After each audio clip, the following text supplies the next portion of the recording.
Hello అండి, అందరికీ నమస్కారం. ఈరోజు చల్లని వాతావరణంలో వేడి రెసిపీలు చేసుకున్నాం. మరి అతిథి వచ్చారు మా ఇంటికి. వారికి మా తగ్గట్టుగా అతిథికి చేసి పెట్టిన రెసిపీలు చూపిస్తాను, చూసేయండి. ఉదయం రాగి దోశ విత్ చిట్టిగారులు, మరి చట్నీ ఉండాలి కదా, పల్లీల చట్నీ. మధ్యాహ్నంకి veg pulao with aloo curry, meal maker, carrot, బంగాళదుంప.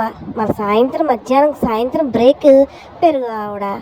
వీటన్నిటితో పాటు ఆలూ కర్రీ, ఇవన్నిటితో పాటు దీపావకాయ. ఇవన్నీ ఉంటే సరిపోదు కదా. పచ్చని ఆకులో వేడి రెసిపీలు పెట్టుకొని చల్లచల్లని వాతావరణాన్ని ఎంజాయ్ చేస్తూ అతిథులతో పాటు మేము కూడా భుజించాం. హాట్గా చల్లగా వాతావరణాన్ని ఎంజాయ్ చేస్తూ పచ్చని ఆకులో వేడి రెసిపీలు అద్భుత. మీరు